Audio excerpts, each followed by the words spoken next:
परमेश्वर में विराजमान पिता परमेश्वर प्रभु यीशु मसीह धन्यवाद करते हैं, आपके चरणों में आते हैं पिता परमेश्वर। आपने सुबह से लेकर अब तक हमें संभाल के रखा पिता परमेश्वर, धन्यवाद करते हैं, आपकी महिमा करते हैं पिता। आज की इस सभा के लिए पिता परमेश्वर, इस सभा को आपके चरणों में रखते हैं पिता, धन्यवाद करते हैं, आपकी महिमा करते हैं पिता। आप महान हैं, आप दयालु हैं, आप कृपालु हैं, आप पवित्र परमेश्वर हैं पिता, आपके तुल्य कोई नहीं। धन्यवाद करते हैं पिता परमेश्वर, धन्यवाद करते हैं पिता। आज जो हम आपके संगत के लिए, आपकी महिमा के लिए, आपकी आराधना के लिए यहाँ उपस्थित हैं पिता परमेश्वर, आप हमारे हृदय आत्मा से बातें करना पिता। धन्यवाद करते हैं प्रभु यीशु मसीह, धन्यवाद करते हैं प्रभु यीशु मसीह, हम धन्यवाद करते हैं कि आपने हमारे पापों के लिए क्रूस पर बलिदान हुआ, कब्र में गाड़े गए और तीसरे दिन जी उठे पिता। हम धन्यवाद करते हैं आपके बलिदान के लिए पिता परमेश्वर। ये बलिदान कोई नहीं कर सकता पिता परमेश्वर, जो आपने हमारे पापों के लिए किया पिता। धन्यवाद करते हैं, हम अंधकार में थे पिता परमेश्वर, आपने हमें प्रकाश का मार्ग दिया पिता परमेश्वर, और एक ज्योति होने का संतान का अधिकार दिया पिता परमेश्वर, और हम ज्योति की संतान है पिता। हम धन्यवाद करते हैं प्रभु यीशु मसीह, आपकी महिमा करते हैं पिता। आपका वचन कहता है, परंतु परमेश्वर का धन्यवाद करो जो मसीह में हमें सर्वदा जय की बात लिए फिरता है। धन्यवाद करते हैं पिता परमेश्वर, और अपने ज्ञान के सुगंध के द्वारा हमारे द्वारा हर जगह फैलाता है पिता परमेश्वर। हम धन्यवाद करते हैं, आपकी महिमा करते हैं प्रभु यीशु मसीह। आपका वचन कहता है, मन पे आनंद एक अच्छी औषधि है, और उसके रूठने से हमारी हड्डियाँ सूख जाती हैं पिता परमेश्वर। हम धन्यवाद करते हैं कि हम आपके आनंद में सर्वदा बने रहें पिता परमेश्वर। धन्यवाद करते हैं, आपकी महिमा करते हैं पिता परमेश्वर। आज इस सभा को आपके चरणों पर रखते हैं पिता परमेश्वर, धन्यवाद करते हैं, यीशु मसीह के नाम से मांगते हैं, आमीन। नाम लियो रे यीशु का मंगलकारी नाम लियो रे, नाम लियो रे, नाम लियो रे, यीशु का मंगलकारी नाम लियो रे, नाम हरेगा, नाम हरेगा, नाम हरेगा।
पवित्र परमेश्वर पिता हम धन्यवाद देते हैं। धन्यवाद आपकी करुणा, धन्यवाद आपकी प्रेम और आपकी क्षमा के लिए।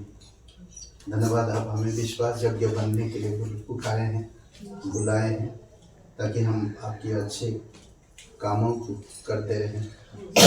और आज प्रभु हम धन्यवाद देते हैं, आप हम लोगों से बातें करो, आपकी आत्मा के अनुसार, वचनों के अनुसार जीवित और पराक्रमी परमेश्वर धन्यवाद देते पिता। तो विलम्ब से क्रोध करने वाला परमेश्वर धीरजवंत, धीरज धरता है और हर एक अपराध गुनाह को सहता है, लोगों की हर एक कार्य को सहता है। धन्यवाद देते प्रभु ईश्वर, धन्यवाद करते आपकी दया और करुणा के लिए। आप हमें वो आत्मा दो पिता जो करुणा और दया भरा हो, हम उसमें चल सके, हम उसमें रह सके, हम उसको इस्तेमाल कर सके दूसरों के लिए। धन्यवाद देते प्रभु ईश्वर। प्रभु तेरी भलाई, प्रभु तेरा ही प्यार, प्रभु तेरा अनुग्रह अब तक काफी था। प्रभु तेरी भलाई, प्रभु तेरा ही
वो हमारे लिए काफ़ी है और आगे भी काफ़ी होगा। धन्यवाद देते हैं आपको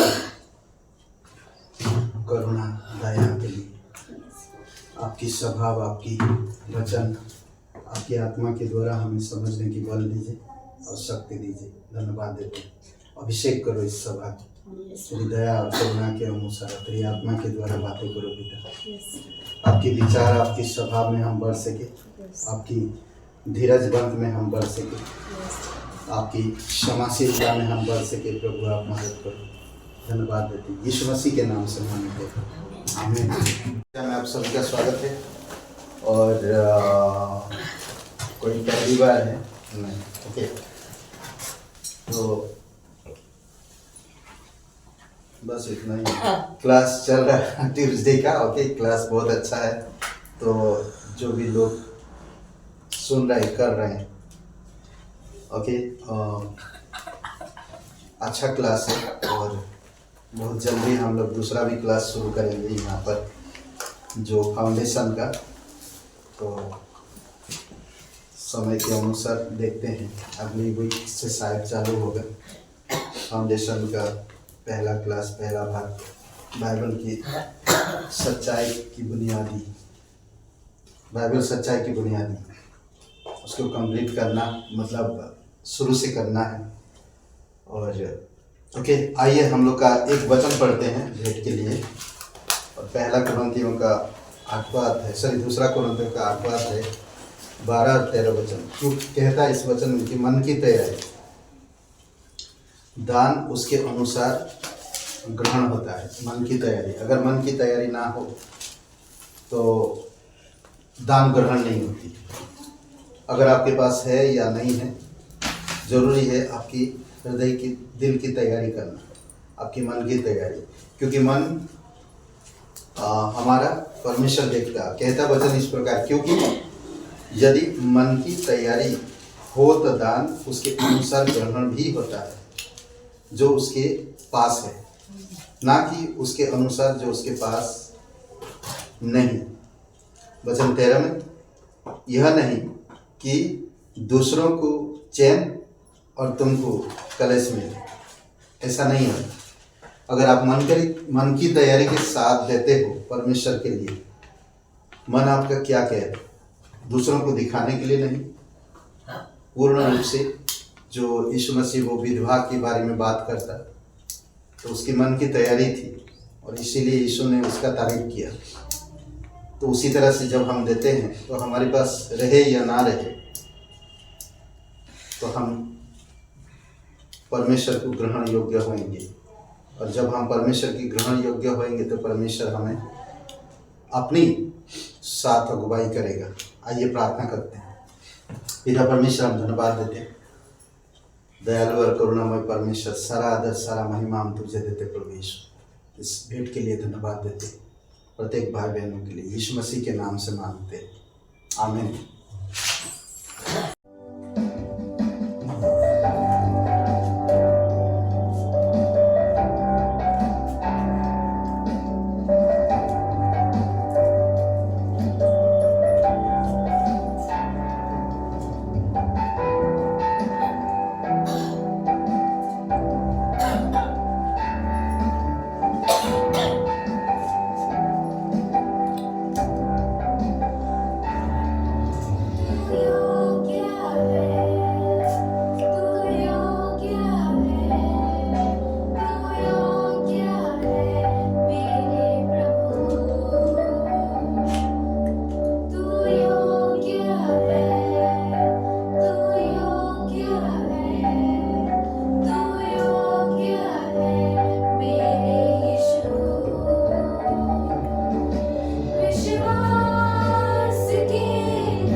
पहला पत्रस 3 अध्याय वचन 8। ये नीचे तो नहीं जा रहा।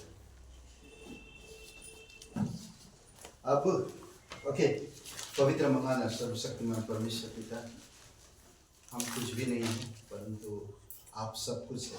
आप हमारी सोचने वाला है और हमारी ज़रूरतें आप पूरा करते हैं, हमें सुरक्षित रखते हैं, हमें वो अच्छे रास्ता दिखाते हैं जिसमें हमें चलना चाहिए, और सुरक्षित रहने के लिए हर तरह से तो हमारी भलाई करना चाहता है। इसलिए प्रभु तेरी महिमा करते हैं, धन्यवाद देते हैं। धन्यवाद आपकी प्रेम, आपकी करुणा और दया के लिए और क्षमा के लिए धन्यवाद देते हैं। यीशु मसीह के नाम से मांगते हैं, आमीन। ओके, हम लोग आज जो बात करेंगे धूमिल दृष्टि। धूमिल दृष्टि, पहला पत्रस 3 अध्याय वचन 8।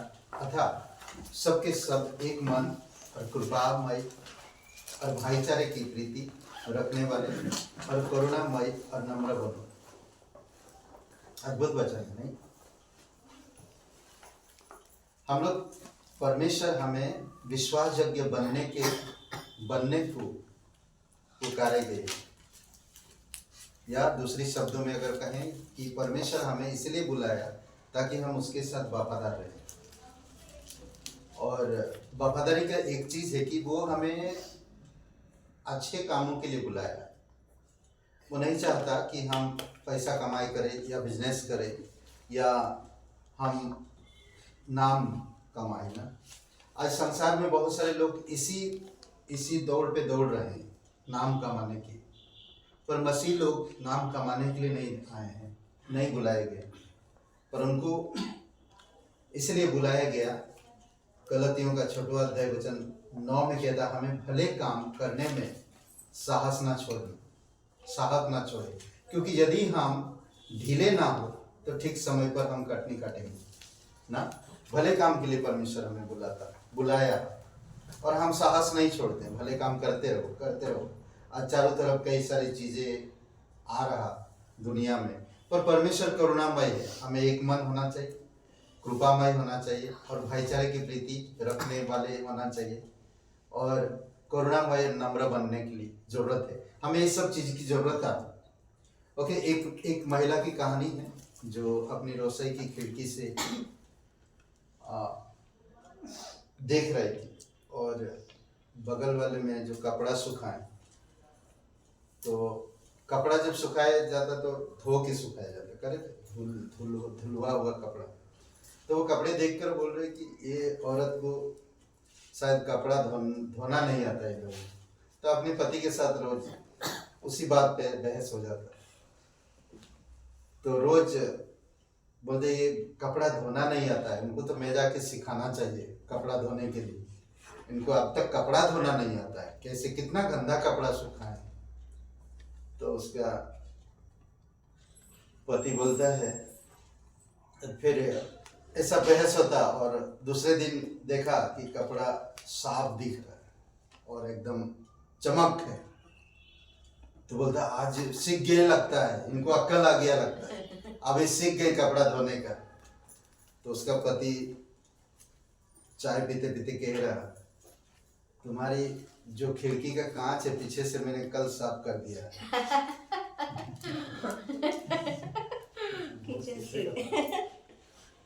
तो कई बार हम बोलते ना, हमारी दृष्टि को अलग तरीका से देखकर बर्ताव करते हैं। तो कभी कभी हमारी खराब दृष्टि हमें दूसरों में खोट देखने का कारण होती है। कई बार हमारी खराब दृष्टि ना, परमेश्वर नहीं चाहता कि तुम इस तरह की नजर रखो, इस तरह की दृष्टि में देखो और खोट मत निकालो किसी के अंदर। परमेश्वर हमारे अंदर कभी खोट नहीं निकाला। परमेश्वर हमारी हर एक बुराई को कवरिंग किया ना, ढांका, वो खुला नहीं ना, और किसी से पूछा नहीं जानने के लिए कि किसने कितना बुरा किया, ये आदमी, ये व्यक्ति, ये औरत कितना बुरा किया, नहीं ना। और यीशु मसीह ने कहा ना 7 मत्ती के 7 और वचन 3 और 4 वचन कोई एक जन पढ़ेंगे क्या? नहीं तो मैं ही पढ़ लेता हूँ। मत्ती के 7 अध्याय खोलिए। तू क्यों अपने भाई की आंख के तिनके को देखता है और अपनी आंख का लट्ठा तुझे नहीं सूझता? जब तेरी ही आंख में लट्ठा है तो तू अपने भाई से कैसे कह सकता है, ला मैं तेरी आंख से तिनका निकाल दूं? ओके, तो कई बार होता है हम खुद अपनी आंखों की जो लट्ठा है ना उसको साफ नहीं किए। तो जैसे वो कांच उनका खुद साफ नहीं था, पर वो दूसरे पड़ोसी के कपड़ा धोने के बारे में तरीका बता रहे हैं।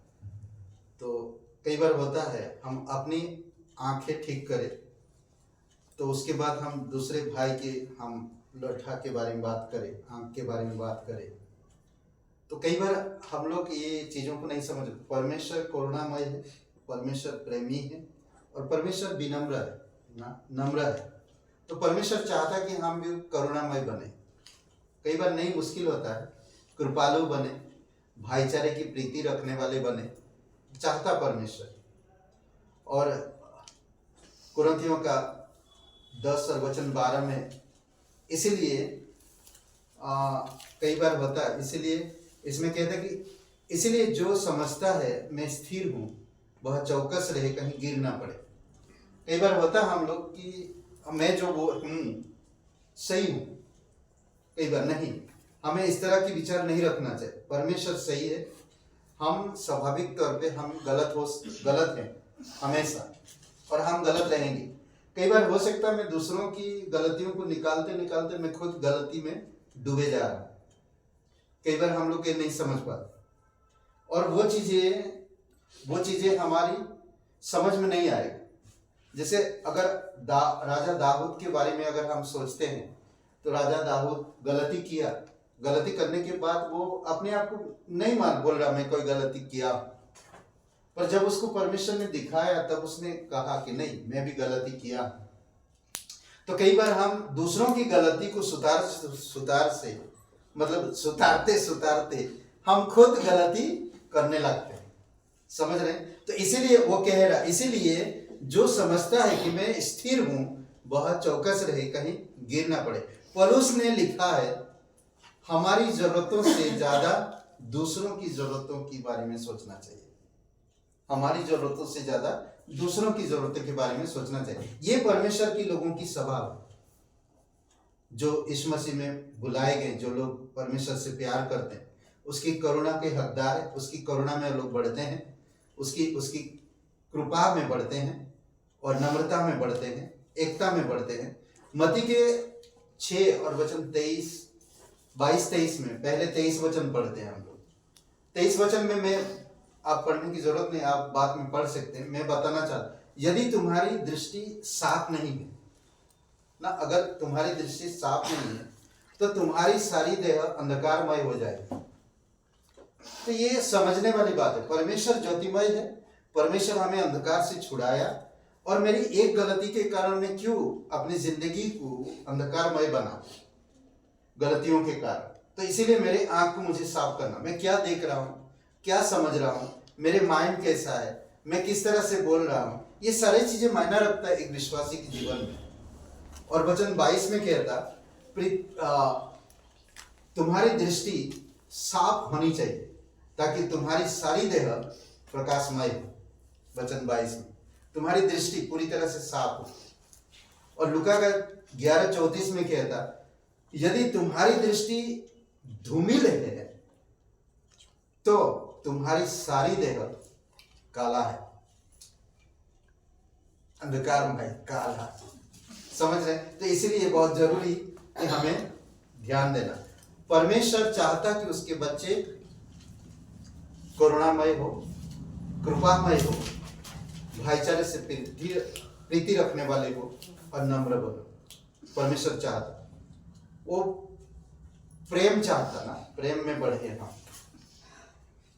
और यीशु ने लोगों को देखने की क्षमता यीशु को लोगों को देखने की क्षमता उसकी अलग थी ना, जो लोगों को देख रहा था तो लोगों को देखकर क्या कर रहा था, वो तरस खा रहा था ना। मत्ती का 9:36 में अगर हम देखते हैं तो वो क्या कर रहा था, तरस खा रहा था। वास्तविक कैसे थे, उसकी जो नजर, उसकी जो क्षमता लोगों को देखने ना, तरस भरा था, तरस भरा।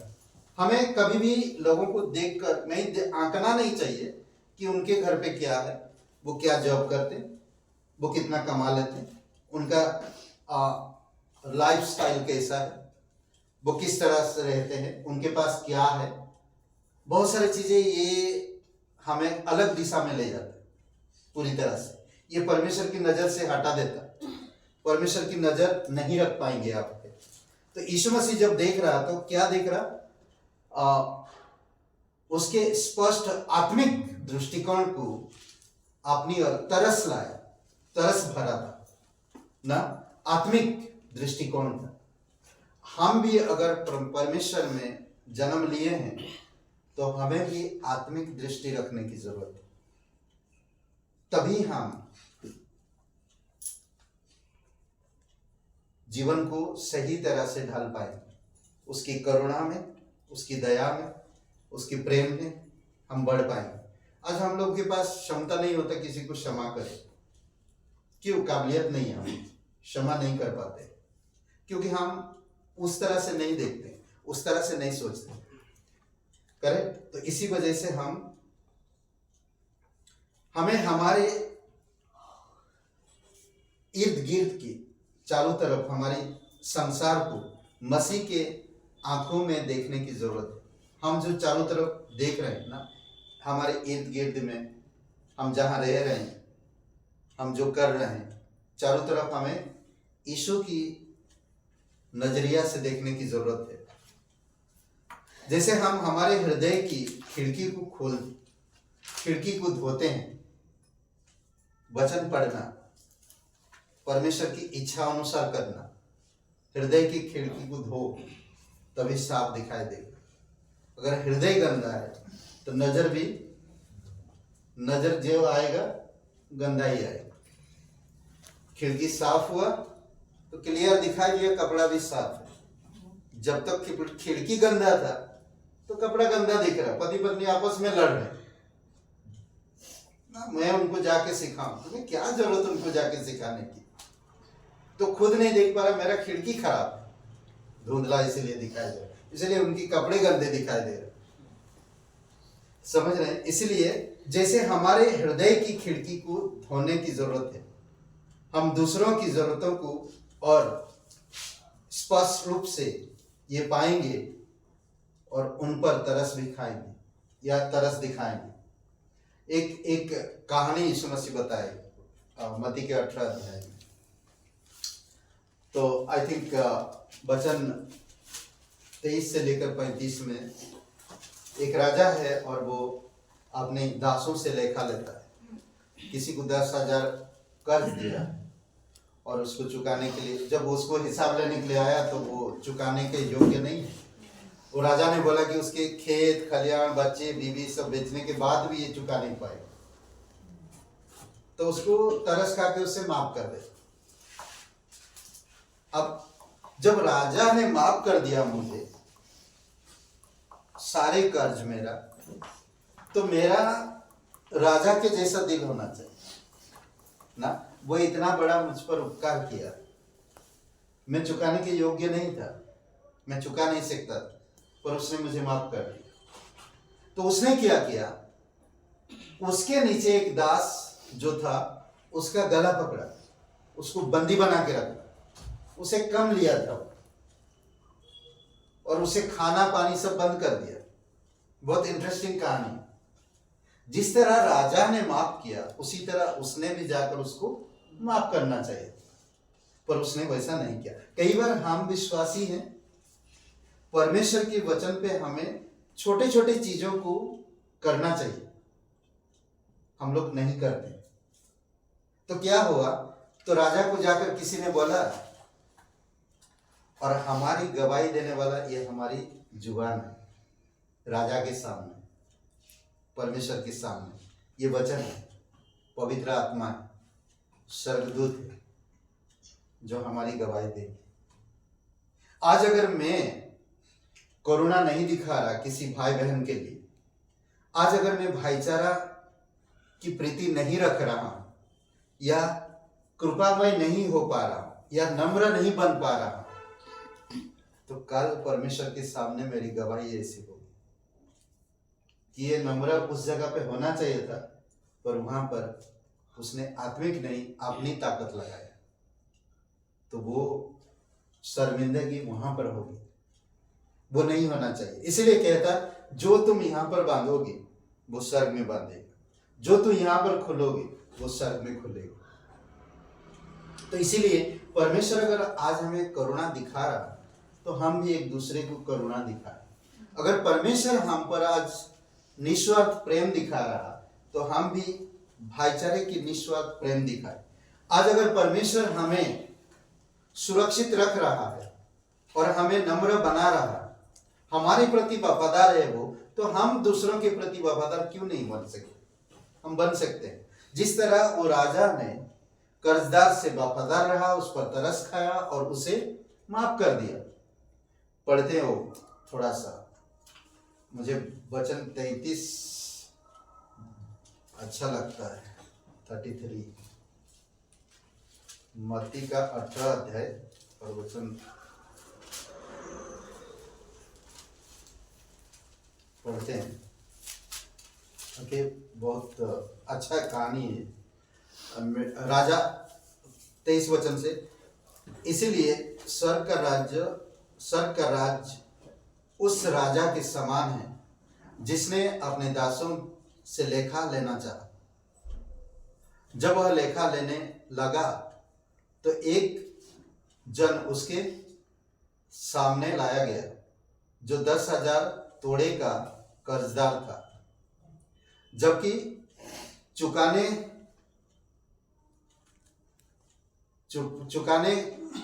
को उसके पास कुछ ना था।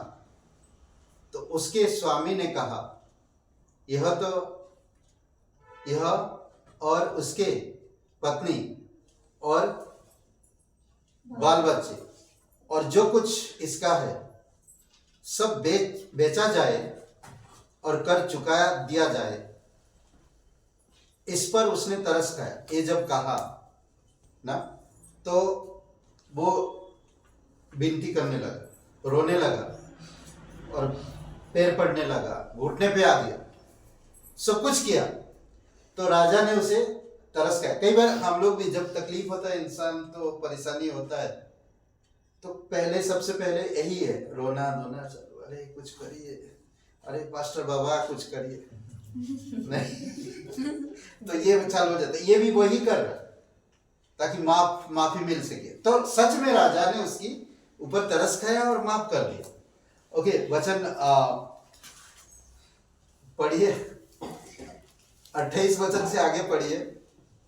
परंतु जब वह दास बाहर निकला तो उसके संगी दासों में से एक उसको मिला, उसके 100 दिनार का कर्जदार था।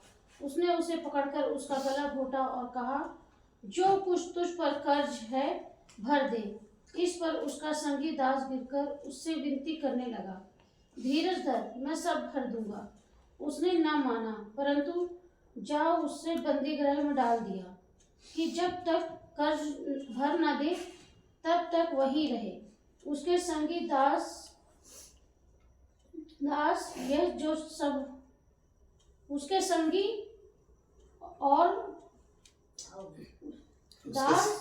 संगी दास यह जो हुआ था देखकर बहुत उदास हुए और जाकर अपने स्वामी को पूरा हाल बता दिया। उसके स्वामी ने उससे बुलाकर उससे कहा, हे दुष्ट दास, तूने जो मुझसे विनती की तो मैंने तेरा वह पूरा कर्ज क्षमा कर दिया।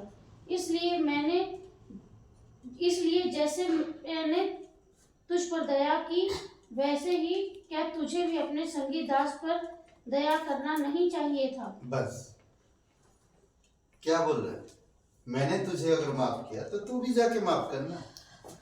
सिंपल है, एकदम साधारण बात। आज वही परमेश्वर हमसे चाहता है कि तुम सबके सब एक मन हो, कृपामय हो, भाईचारे की प्रीति रखने वाले हो और करुणामय बनो। इसीलिए कहते हैं कि अपने हृदय को साफ करो, धो दो, तो साफ क्लियर दिखाई देगा।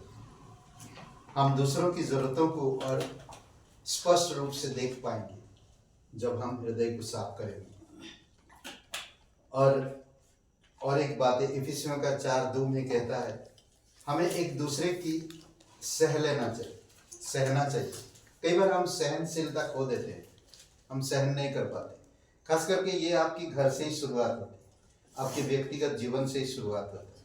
प्रभु यीशु मसीह आपसे प्यार करता है, वो कितना सहता है।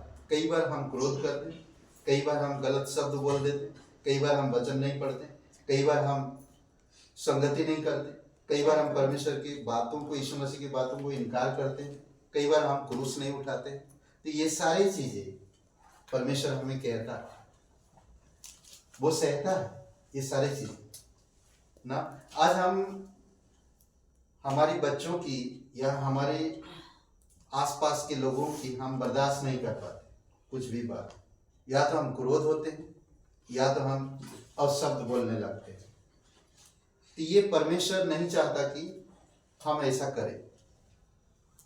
वो चाहता है कि हम बर्दाश्त करें और एक दूसरे को सहे और सही बातें सिखाएं ना, सही बातें सिखाएं, ताकि अगर हम गलत शब्द बोलेंगे तो कल दूसरा कोई सुनेगा तो वो कहेगा कि तुम बोल सकते तो मैं क्यों नहीं बोल सकती।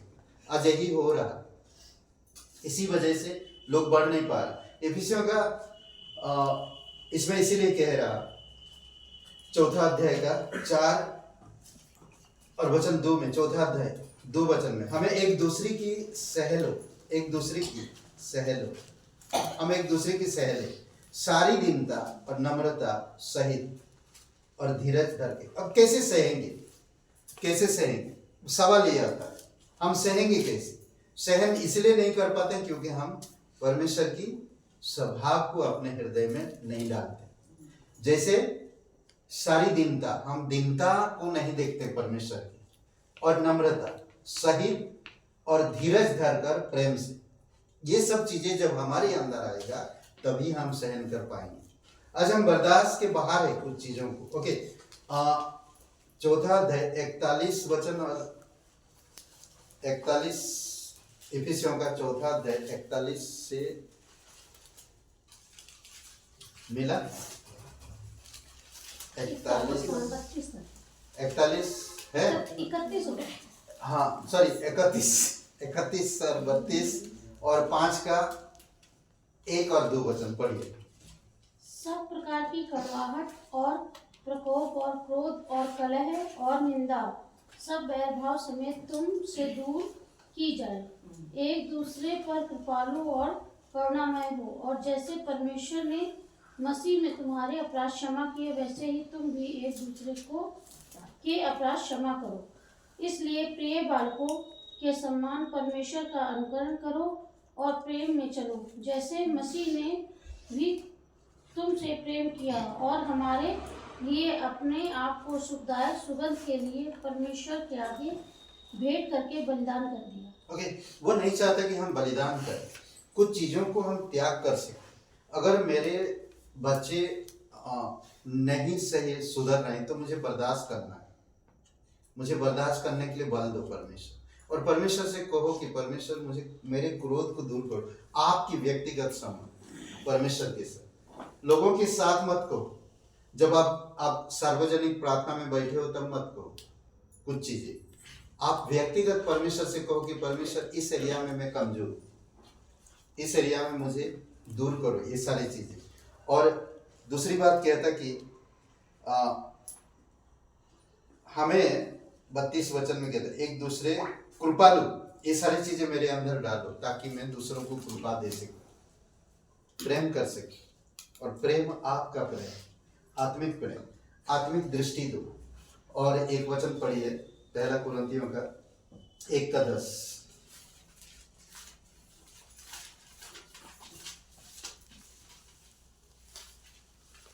इसमें एक बातें हम लोग देखते हैं।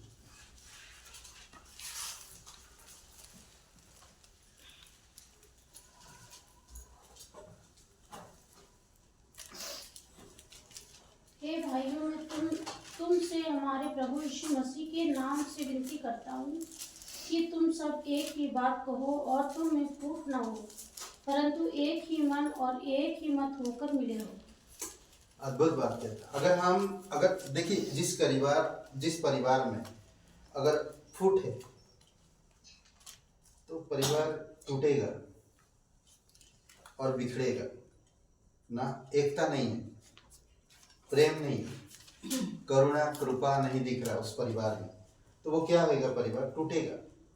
एक दूसरे पे आरोप लगाएगा, एक दूसरे को आंखें दिखाएंगे, एक दूसरे को थोपेंगे ना, थोपेंगे, दोष लगाएंगे एक दूसरे पर। यही चीजें हो रहा आज हर परिवार में, यही चीज हो रहा। इसलिए जकरया 7:9 में कहता कि न्याय से काम करो, न्याय से, खराई से न्याय करो, खराई से न्याय करने के लिए हमें परमेश्वर नहीं कह रहा, पर न्याय करने का मतलब है सही को सही बोलो ना, गलत को गलत बोलो। ये तुम गलत कह रहे हो, डांट के पीट के चिल्ला के नहीं, बल्कि तुम गलत कर रहे हो, गलत है ये मत करो, ये सही नहीं करेक्ट। जब आप ये करोगे तो ये अच्छा नहीं है। दूसरी बात उसमें कहता एक दूसरे खराई से न्याय चुकाना और एक दूसरे के साथ कृपा और दया से काम करना, कृपा और दया से काम करना एक दूसरे पर। पढ़िए 7:9 आई थिंक, जकरया 7:9 देखिए, पढ़िए।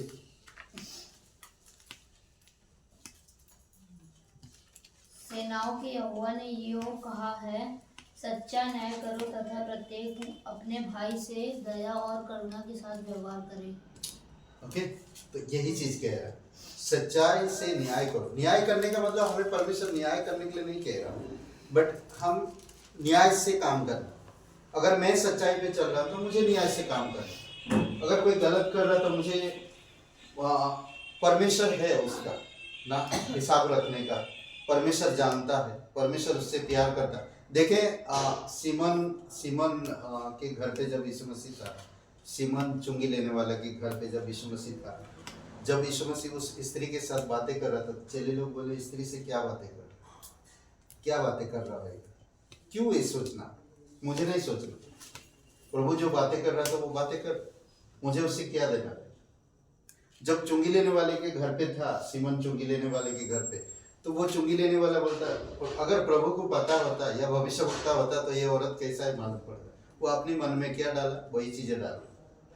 करुणा और दया, हमें दूसरों के बारे में इस प्रकार की बातें करने से बेटर है मैं सच्चाई के साथ खड़ा रहूं, सच्चाई के साथ खड़ा रहो और सारी दिन क्या बोलते कि एक दूसरे के साथ कृपा और दया से काम करना, तब आप आगे बढ़ पाएंगे।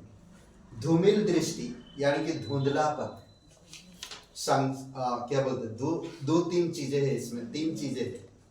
कई बार आपको सांसारिकता में और नैतिकता में और आत्मिकता में धुंधलापन ला सकता है, धूमिल बना सकता है।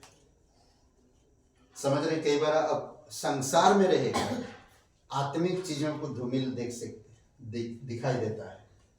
कई बार आप आत्मिक में रहकर नैतिक चीजों को धूमिल दिखाई देता है। नैतिक चीजें समझ रहे हैं, जो समाज आज नैतिकता में शिक्षा देते हैं, अच्छा करो, किसी का बुरा मत करो। कई बार हम आत्मिकता में रहकर भी हमेशा, इसीलिए लोग कहते हैं ना, परमेश्वर में जाने वाले लोग ऐसा क्यों होते हैं, कैसा चिल्ला रहे हैं, गलत शब्द बोल रहे हैं, जो कई बार हो सकता है आपका पति, कई बार हो सकता है आपके बच्चे, कई बार हो सकता है आपकी पत्नी, बोलते हैं लोग। क्यों? क्योंकि हम करुणा और दया नहीं दिखा पा रहे, बर्दाश्त नहीं कर पा रहे, समझ नहीं रख रहे। इसी वजह से हम पर लोग उंगली उठा रहे हैं।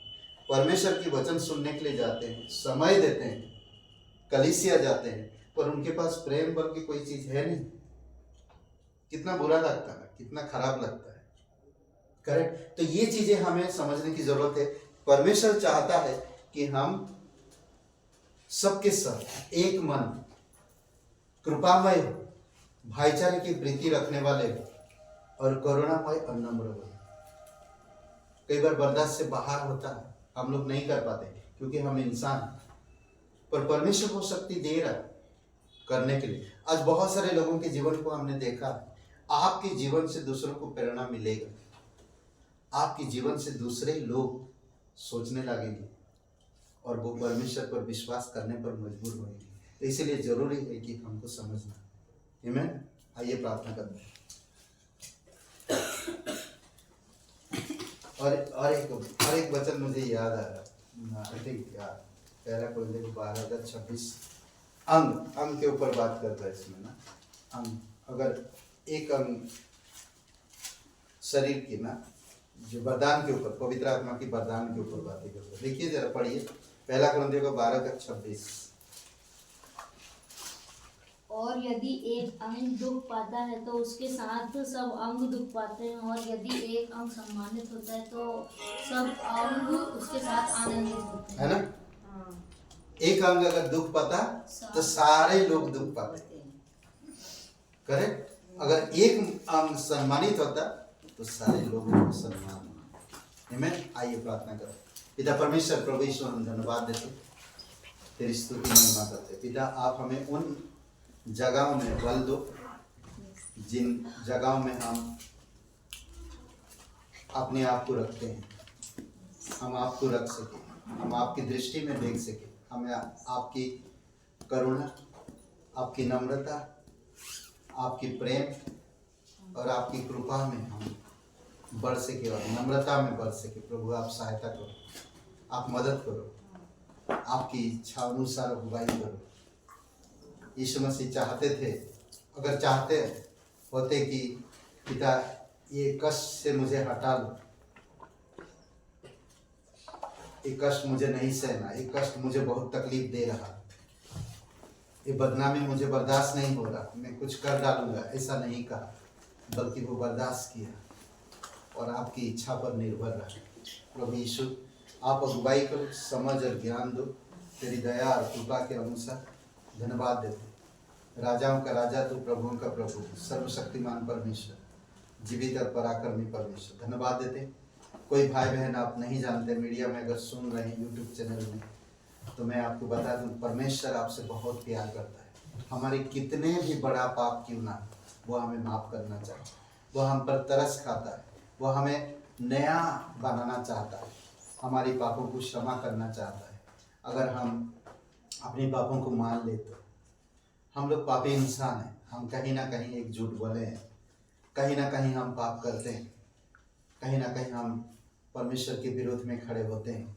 अगर आप ये नहीं जानते कि परमेश्वर का प्रेम आपकी हर एक सवाल और आपकी हर एक गुनाह को माफ़ करता है, तो आज अभी इसी समय अपनी पापों को मान लीजिए और प्रभु यीशु मसीह पर विश्वास करिए, वो आपको शक्ति देगा, समझ देगा।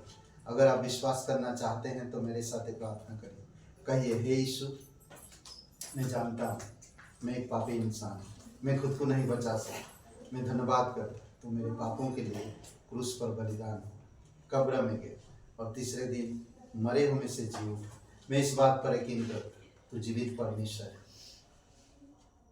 तू मेरा उद्धार करता, तू मेरा मुक्तिदाता, मुझे माफ़ कर दीजिए, मुझे नया जीवन दीजिए। धन्यवाद देते, यीशु नासरी के नाम से मांगते हैं, आमीन। तू ही मेरी आशा, यीशु तू ही मेरा सांस, तू ही ना होता तो मैं ना आता। तू ही मेरी आशा, यीशु तू ही मेरा सांस, तू ही ना होता तो मैं ना आता।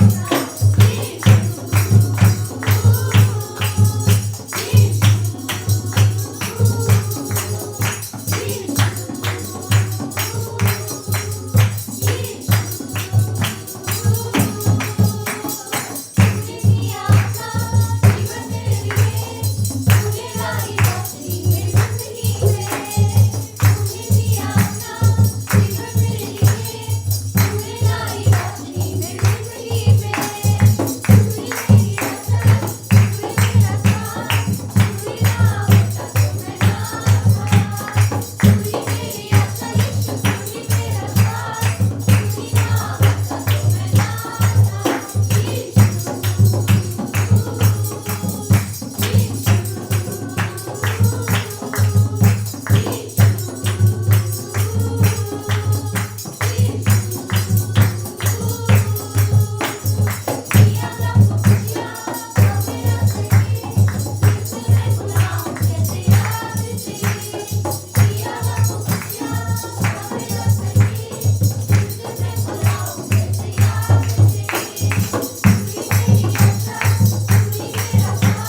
प्रत्येक भाई बहन को कलीसिया के हर एक आपकी देह को प्रोटेक्ट करना पिता और सुरक्षित रखना।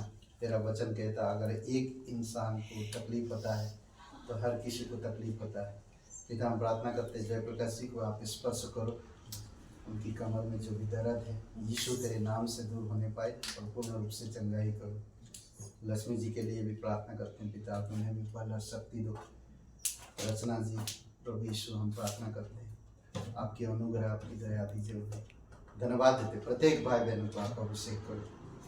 धन्यवाद देते पिता तेरी महिमा करते और सच्चा और जीवित परमेश्वर। धन्यवाद देते प्रत्येक लोगों को अभिषेक करो इस वचनों के द्वारा, तेरी आत्मा के द्वारा बातें करो पिता और तेरे जैसा बनने में मदद करो। यीशु मसीह के नाम से मांगते हैं, आमीन।